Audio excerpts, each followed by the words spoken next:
suis heureuse de vous retrouver pour une nouvelle émission de Tikosé pour aujourd'hui. Alors moi, aujourd'hui, j'ai choisi de s'habiller comme une femme Betsileo du Sud.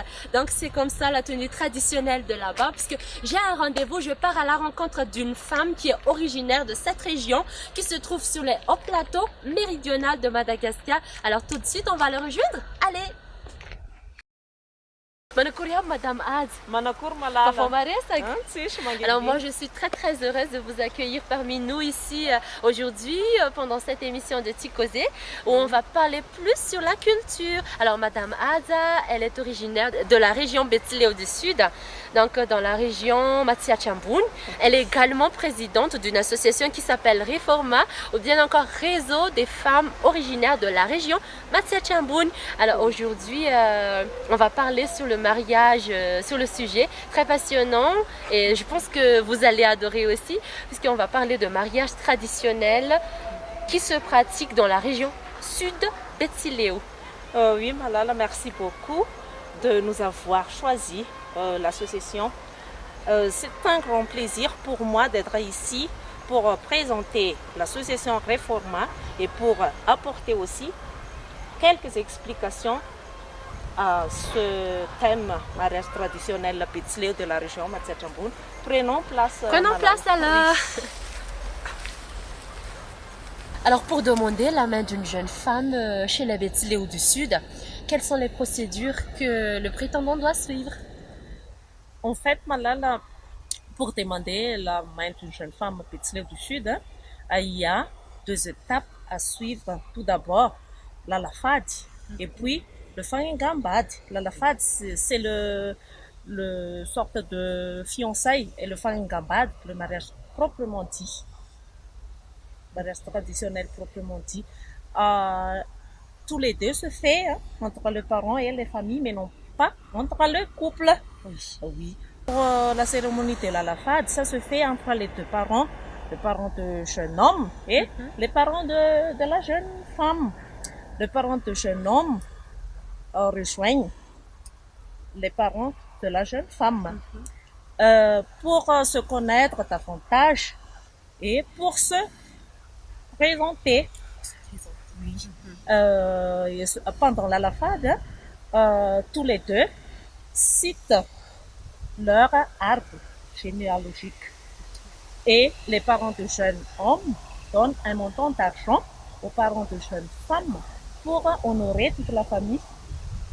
Et les parents de jeunes femmes partagent cet argent à tous les membres de famille en disant que leurs filles vont se marier avec quelqu'un après un certain temps. Et le jour même de la lafad, la jeune femme suit déjà ses beaux-parents et vivre avec eux pour préparer le mariage. Donc on dirait qu'elle a franchi déjà un pas, donc elle peut se déplacer avec son futur mari chez lui, bien sûr. Oui, bien sûr. Donc une fois que la femme elle a rejoint son futur mari chez lui, donc chez la famille masculine, à quoi ça consiste la deuxième étape qui est le fangambad? Oui, le fangambad, ça se fait aussi entre les deux familles, mais non plus entre les deux parents seulement. D'accord. Oui. Et pendant la cérémonie, le prétendant et sa mère ne vont pas chez la femme. Oui. Pourquoi? Il lui entend à la maison.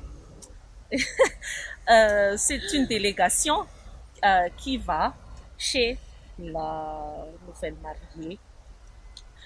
Et il y a aussi une délégation de la famille féminine.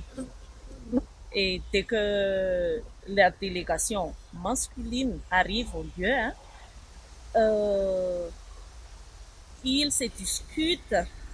Notons bien, Malala, que le mariage traditionnel Betsileo, les deux familles font une fête séparée, mais non pas une fête, ils ne fêtent pas ensemble. C'est-à-dire que la famille masculine fait la fête chez eux, chez elle, et la famille féminine aussi organise aussi une grande fête pour atténuer l'atmosphère et pour se détendre après la longue discussion de ce qu'est le discours de Fangatambadi. Voilà. Et lorsque la convoitée avec le membre de sa famille arrive sur le lieu, s'imaginer comment il est le... Oui, il doit être joyeux, hein, puisqu'enfin, sa future femme, sa femme va apparaître comme une reine. Oui, bien sûr. Oui. Et là, il y a aussi une grande fête, mais les cousines, les cousins et tout ce qu'ils amènent, le cadeau, ne va pas rester longtemps. Ils doivent se retourner chez eux avant la levée du soleil. C'est-à-dire, ils peuvent rester pour le bal poussière, pour danser, pour boire, pour manger aussi. Bien sûr. Mais ils doivent quitter le foyer familial du côté de l'homme avant la levée du jour, le lendemain. Est-ce qu'il y a une sagesse derrière ça ou c'est juste comme ça? C'est une pratique? Oui, il y a une sagesse. Comme quoi la famille accepte que la jeune femme ne leur appartient plus. Ah oui, d'accord. Oui. Mais dès que le Fangingambad soit fait, ça veut dire qu'il y a une forte liaison entre les deux familles. Les deux familles s'entraident, s'invitent à tous les événements, que ce soit que ce soit un événement heureux ou haratien, funérailles.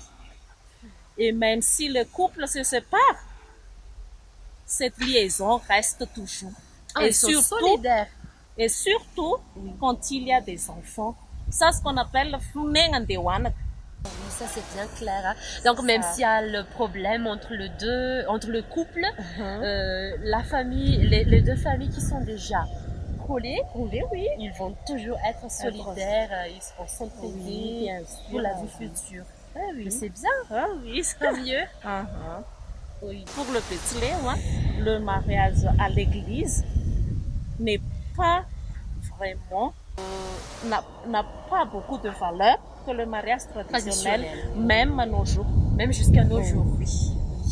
Et côté dépenses, qu'est-ce qu'ils vont payer ou bien chaque famille va payer leurs propres dépenses? Chaque famille va payer leurs propres dépenses pour la fête. Ça c'est bien séparé. Hein? Oui, c'est bien séparé. Vous n'avez pas les détails.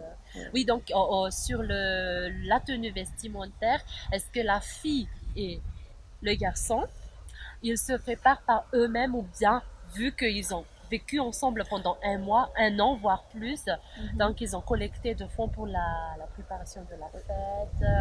Est-ce qu'ils se vêtent traditionnellement ou il y a une tenue spéciale? Il se vêtent traditionnellement. En portant aussi de lambe comme le mien. Que ce soit l'homme ou la femme. Les deux. Alors voilà, vous voyez bien, ce n'est pas une affaire si facile de prendre la main d'une jeune fille chez les Betsileo du Sud, puisqu'on vient de vous partager. De la région, plus précisément, oui, puisque maintenant on se réfère plus aux régions. Hein. Donc dans la région Matsiachambuni, Fianarantsu, dans la capitale Fianarantsu, c'est pas facile, ce n'est pas une affaire si facile que ça de demander la main d'une jeune fille, puisqu'il y a beaucoup d'étapes que le jeune homme doit suivre pour acquérir le cœur de sa convoitée. Voilà. Alors voilà, je pense que vous avez tout compris sur le mariage traditionnel chez les Betsileo du Sud, plus précisément dans la région Matsiachambun. Je remercie Adza de nous avoir dévoilé tous les secrets si un jeune homme convoite ou bien encore se projette pour avoir une jeune femme de la région. Donc voilà, on connaît de A à Z pour le moment toutes les étapes ainsi que les procédures à suivre. On vous promet pour une toute nouvelle émission encore passionnante pour la prochaine fois. Et on vous dit Velume, à très bientôt. Veloum, tout le plaisir est pour moi, Malala. Oui, Veloum, merci beaucoup à vous. Merci.